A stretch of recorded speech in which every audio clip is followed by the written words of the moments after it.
이야기에 등장하는 이름과 장소는 모두 가상의 설정이지만 그 안에 담긴 정신만큼은 실제 역사 속에서 꺼지지 않는 등불처럼 타오르고 있습니다. 한 사람의 선택이 얼마나 많은 사람의 운명을 바꿀 수 있는지. 영웅의 선택 지금 시작합니다. 1973년 6월 어느 새벽, 경상남도의 작은 군 부대 인근 관사촌의 한 집에서 하루가 시작됩니다. 부엌에서는 된장찌개가 끓고 있고 갓 태어난 아기의 작은 숨소리가 방 안에서 들려옵니다. 젊은 아내 영숙 씨는 30을 갓 넘긴 나이였지만 아기를 돌보고 집안일을 하느라 어느새 손은 거칠어져 있었습니다. 하지만 남편을 위해 정성스럽게 차린 아침상을 바라보는 그녀의 눈빛에는 행복이 가득했습니다. 아기 민수가 울음을 터뜨립니다. 영숙 씨는 재빨리 달려가서 아이를 달래며 남편이 깰까 봐 조심스럽게 발끝으로 걸어갑니다. 그 모습이 참으로 다정해 보였습니다. 박준호 소령이 침실에서 나옵니다. 28세 그는 육군사 관학교를 졸업하고 이 부대에 부임한 지 1년이 채 되지 않았습니다. 아직 모든 것이 새롭고 설레는 나이였지요. 그는 아내를 보며 미안한 듯 말합니다. 벌써 일어났어? 더 자도 되는데. 당신이 아침 거르는 거 싫어하잖아. 얼른 씻고 와요. 그는 찬물로 세수를 하며 하루를 준비합니다. 거울 속의 자신을 보며 오늘도 책임감 있는 지휘관이 되겠다고 다짐하는 모습이었습니다. 식탁에 앉은 두 사람. 준호 소령은 아내가 끓인 된장찌개를 한 숟가락 떠서 입에 넣고는 만족스러운 표정을 짓습니다. 영숙 씨는 그런 남편의 모습을 흐뭇하게 바라보며 밥그릇에 따뜻한 밥을 더 담아줍니다. 역시 당신 된장찌개가 세상에서 제일 맛있어. 매일 똑같은 소리. 그래도 좋아. 오늘도 일찍 들어와요. 평범한 부부의 평범한 대화였지만 그 속에는 서로에 대한 깊은 사랑이 담겨 있었습니다. 준호 소령은 시계를 보며 일어섭니다. 부대로 떠날 시간이었습니다. 민수가 아빠를 보며 까르르 웃어댑니다. 준호 소령은 아이의 볼에 가볍게 뽀뽀를 하고 아내의 어깨를 다정하게 두드립니다. 다녀올게. 조심해서. 현관 앞에서 남편을 배웅하는 영숙 씨. 그녀는 남편의 뒷모습이 골목 끝으로 사라질 때까지 바라보며 서 있었습니다. 그것이 그들의 일상이었고 소소한 행복이었습니다. 그날 아침도 여느 때와 같았습니다. 평범한 젊은 부부의 평범한 아침이었습니다. 하지만 우리는 압니다. 가장 소중한 것들이 얼마나 평범한 순간에 숨어 있는지를. 행진곡이 멀리서 들려옵니다. 부대에 도착한 준호 소령. 병사들이 이미 운동장에서 아침 점호를 준비하고 있었습니다. 모두 20대 초반의 어린 청년들이었지요. 고향을 그리워하며 때로는 힘겨워하는 아들 같은 존재들이었습니다. 부사관이 큰 소리로 구령을 외치고 병사들이 일제히 경례를 합니다. 준호 소령은 병사들의 얼굴을 하나하나 살펴봅니다. 오늘따라 긴장한 기색이 역력해 보입니다.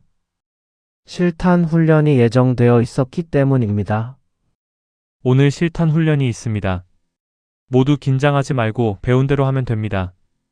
병사들 사이에서 작은 속삭임이 들려옵니다. 어떤 병사는 안심한 듯 고개를 끄덕이고 어떤 병사는 여전히 걱정스러운 표정을 짓고 있습니다. 준호 소령은 그런 병사들의 마음을 잘 알고 있었습니다.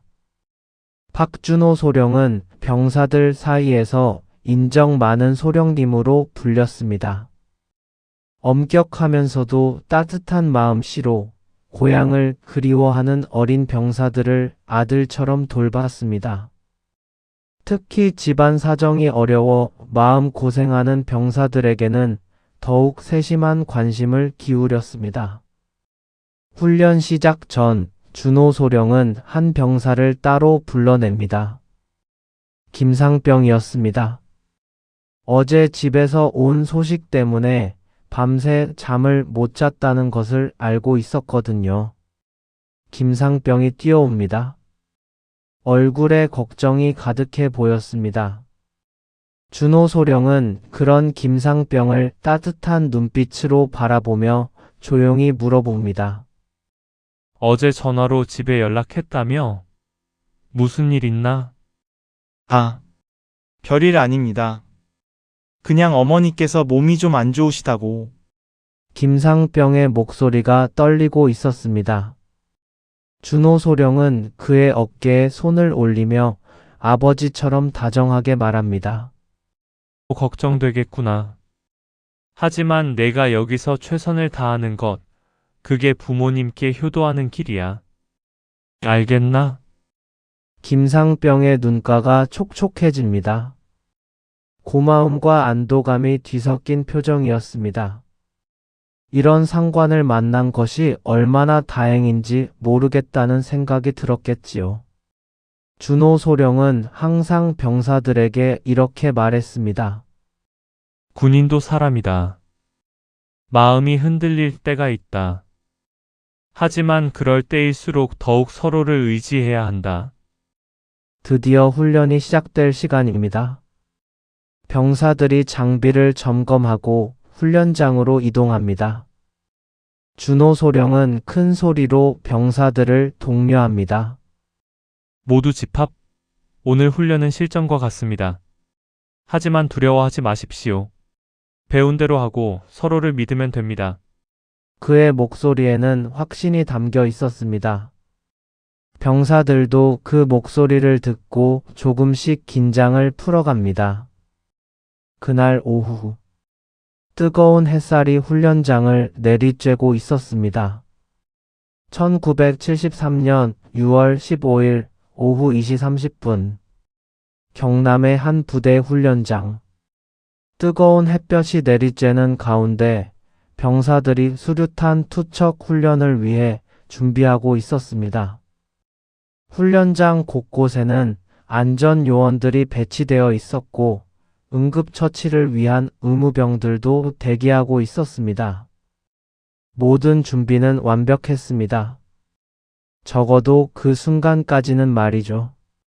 준호 소령이 병사들 앞에서 마지막 안전 교육을 실시합니다. 수류탄의 위험성과 정확한 투척 방법에 대해 차근차근 설명했습니다. 수류탄 투척 훈련을 시작합니다. 모두 안전 수칙을 잊지 마십시오. 수류탄 훈련. 군인에게는 필수이지만 언제나 위험이 따르는 훈련이었습니다. 병사들의 얼굴에 긴장감이 역력했습니다. 특히 처음 하는 신병들은 손에 땀을 쥐고 있었지요. 그 중에서도 한 병사가 유독 떨고 있었습니다. 입대한 지 얼마 되지 않은 새내기 병사였습니다. 그는 떨리는 목소리로 준호 소령에게 말했습니다. 소령님, 처음이라 너무 긴장됩니다. 준호 소령은 그 병사의 어깨에 손을 얹으며 차분하고 따뜻하게 말합니다. 마치 아들을 달래는 아버지의 모습이었습니다. 괜찮다. 내가 옆에 있잖아. 배운 대로 하면 된다. 핀을 뽑고 3초 후 던진다. 잊지 마라. 병사는 고개를 끄덕이며 깊은 숨을 들이쉽니다. 준호 소령의 말이 조금이나마 마음을 진정시켜 주었습니다. 드디어 훈련이 시작되었습니다. 병사가 수류탄의 핀을 뽑습니다. 그런데 그 순간, 긴장한 탓인지 손이 미끄러졌습니다. 예상치 못한 일이 벌어진 것입니다. 미끄러지는 소리, 땅에 떨어지는 금속 소리. 수류탄이 병사의 손에서 빠져나가 땅 위로 굴러떨어졌습니다. 그 작은 쇠덩어리가 마치 시한폭탄처럼 느껴지는 순간입니다. 4초 후면 폭발할 것입니다. 병사는 공황 상태에 빠졌습니다. 얼굴이 새하얗게 변하며 어떻게 해야 할지 몰라 했습니다. 주변의 다른 병사들도 마찬가지였습니다. 모두가 얼어붙은 것처럼 움직이지 못했습니다. 그 찰나의 순간 준호 소령의 머릿속에는 여러 가지 생각이 스쳐 지나갔습니다. 집에서 기다리고 있을 아내의 얼굴, 갓 돌이 지난 어린 아들 민수의 천진한 웃음소리, 자신을 자랑스러워하는 부모님의 모습들이 파노라마처럼 지나갔습니다. 하지만 동시에 자신을 믿고 따르는 병사들의 얼굴도 떠올랐습니다. 어젯밤 어머니 걱정으로 잠 못 이룬 김상병, 고향 소식을 기다리며 편지를 쓰고 있던 이병장, 군 생활이 힘들어도 묵묵히 견뎌내고 있는 모든 부하들. 아내의 목소리가 들리는 것 같았습니다. 오늘도 일찍 들어와요. 아기의 웃음소리도 들리는 것 같았습니다. 하지만 그 모든 것보다 더 크게 들리는 건 자신의 양심의 소리였습니다. 지휘관으로서 해야 할 일이 있다는 3초, 2초, 1초. 시간은 무정하게 흘러갔습니다. 모두 엎드려. 준호 소령은 한치의 망설임도 없이 수류탄을 향해 달려갔습니다. 그리고 자신의 몸을 그 위에 던졌습니다. 부하들을 살리기 위한 마지막 선택이었습니다. 그 순간 시간이 멈췄습니다. 준호 소령은 한치의 망설임도 없이 수류탄을 향해 달려갔습니다. 그리고 자신의 몸을 그 위에 던졌습니다. 부하들을 살리기 위한 마지막 선택이었습니다. 뜨거운 오후의 햇살만이 훈련장을 비추고 있었습니다. 폭발로 인한 연기와 먼지가 훈련장을 뒤덮었습니다. 그리고 그 연기가 천천히 걷히면서 병사들은 자신들이 살아있다는 것을 깨달았습니다. 그들을 지킨 것은 한 사람의 숭고한 희생이었습니다. 병사들이 떨리는 다리로 일어섭니다. 눈앞의 광경을 믿을 수 없었습니다. 자신들의 상관이 자신들을 아들처럼 돌봐주던 그 분이 그들 대신 그 자리에 쓰러져 있었습니다. 그날 저녁 관사촌에는 깊은 슬픔이 내려앉았습니다. 평소와 같이 남편을 기다리던 영숙 씨에게 예상치 못한 방문객이 찾아왔습니다. 대대장과 몇 명의 간부들이 무거운 표정으로 현관 앞에 서 있었습니다. 영숙 씨는 직감적으로 무슨 일이 일어났다는 것을 알 수 있었습니다. 그들의 표정이 모든 것을 말해주고 있었거든요. 죄송합니다. 사모님, 대대장의 목소리는 떨리고 있었습니다. 평소 강인해 보이던 그조차도 이런 소식을 전하는 것이 얼마나 힘든 일인지 알 수 있었습니다. 영숙 씨는 아기를 안고 있었습니다. 민수는 아직 무슨 일이 일어났는지도 모른 채 엄마 품에서 방글방글 웃고 있었습니다. 그 순간 영숙 씨의 마음은 무너져 내렸습니다. 마치 엄마의 마음을 아는 듯 민수가 울기 시작했습니다. 영숙 씨는 아이를 더욱 꽉 껴안으며 현실을 받아들이려 했지만 쉽지 않았습니다. 그 밤 영숙 씨는 남편의 군복을 꼭 끌어안고 울었습니다. 아직 남편의 체온이 남아있는 것 같은 그 군복에서 익숙한 냄새가 났습니다. 면도, 크림 냄새와 담배 냄새, 그리고 따뜻한 남편의 냄새가. 하지만 동시에 마음 한구석에서는 자부심도 느꼈습니다. 자신의 남편이 다른 사람들의 생명을 구하기 위해 자신을 희생했다는 것을, 그것이 얼마나 숭고한 일인지 알고 있었거든요. 여보, 당신답긴 해. 다른 선택은 할 수 없는 사람이었잖아. 하지만 너무 일찍 갔어. 다음 날 아침 부대는 깊은 슬픔에 잠겨 있었습니다. 준호 소령이 구한 병사들은 하룻밤 사이에 완전히 달라져 있었습니다.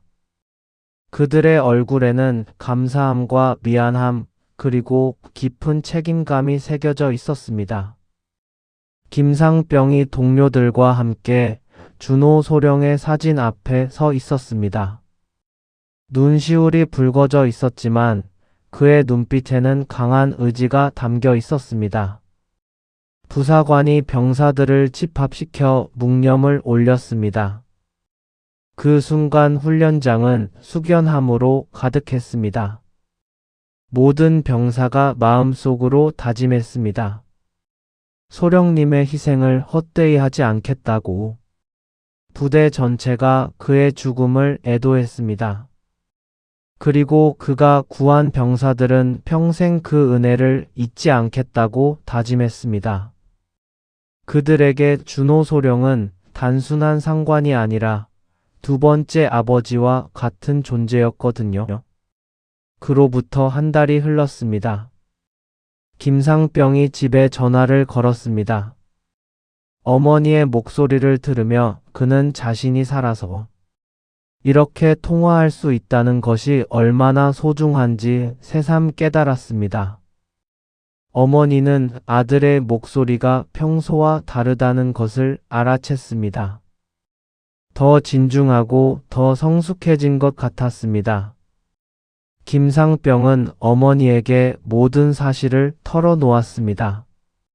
자신을 살리기 위해 목숨을 바친 상관이 있었다는 것을, 그가 구한 병사들은 각자의 삶으로 돌아갔습니다. 제대 후 누군가는 선생님이 되었고 누군가는 의사가 되었습니다. 그들의 자녀들이 태어났고 그 자녀들도 자라서 사회의 일꾼이 되었습니다.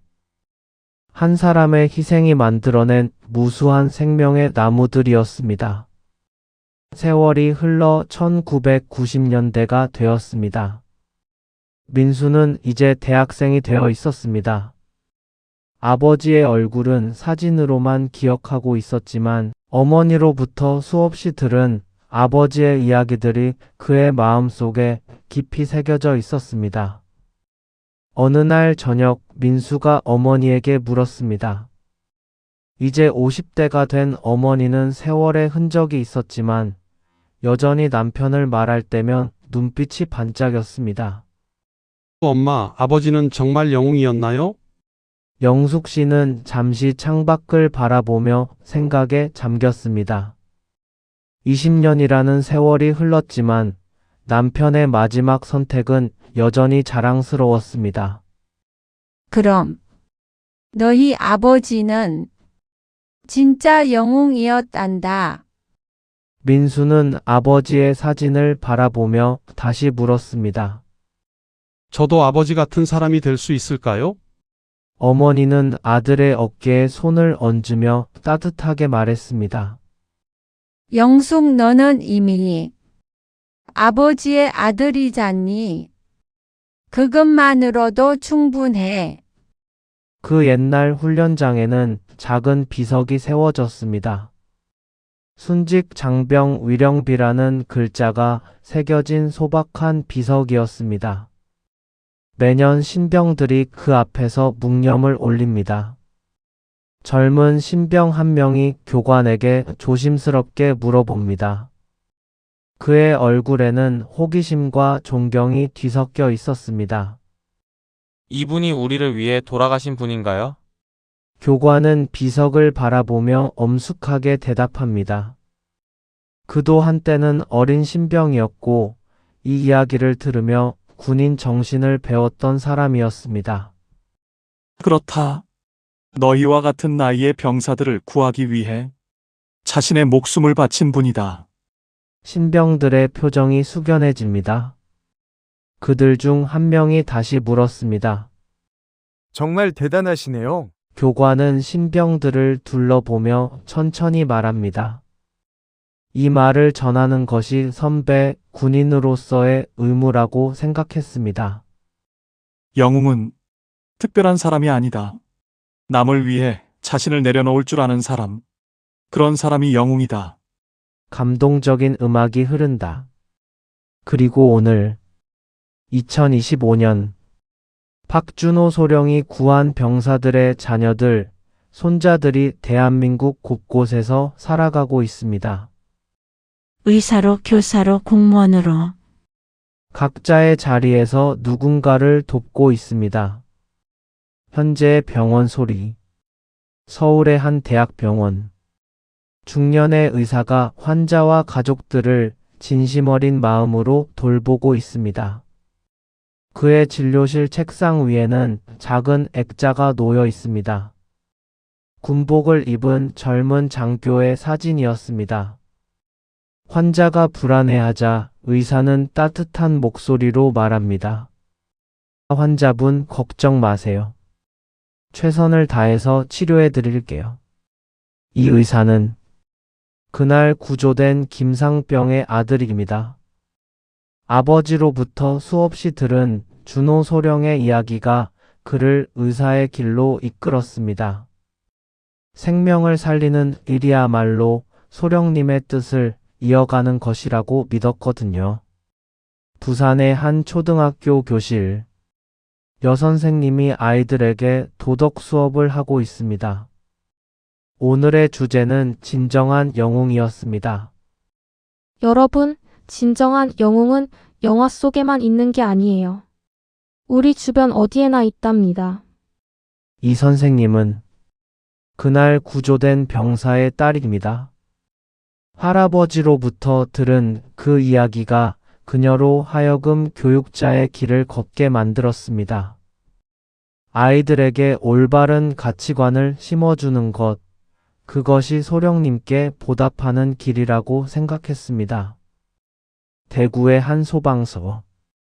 젊은 소방관이 화재 현장으로 출동하고 있습니다. 그의 헬멧에는 작은 스티커가 붙어 있습니다.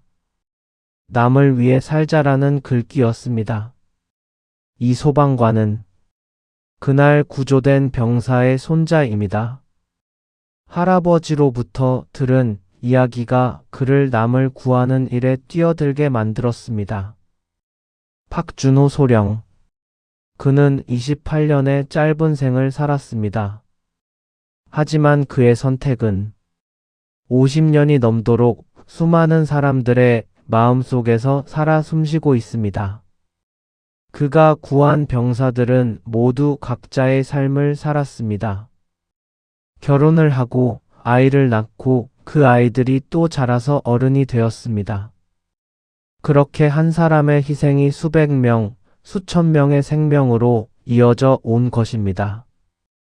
그는 영웅이 되려고 하지 않았습니다. 그저 자신이 해야 할 일을 했을 뿐입니다. 그 앞에 있는 사람들을 지키는 것. 그것이 그에게는 당연한 선택이었습니다. 어쩌면 그 순간 그의 머릿속에는 이런 생각이 있었을지도 모릅니다. 이 아이들에게도 나를 기다리는 가족이 있을 것이다. 어머니가 아버지가 연인이 그들을 지켜주는 것이 내 역할이다. 영숙 씨는 훗날 이렇게 말했습니다. 남편은 집에서는 다정한 아버지였지만 부대에서는 병사들의 아버지이기도 했다고.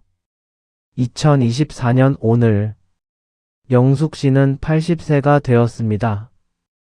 여전히 건강하게 지내고 있고 손자들에게 할아버지 이야기를 들려주고 있습니다. 그 이야기를 들을 때마다 아이들의 눈이 반짝입니다.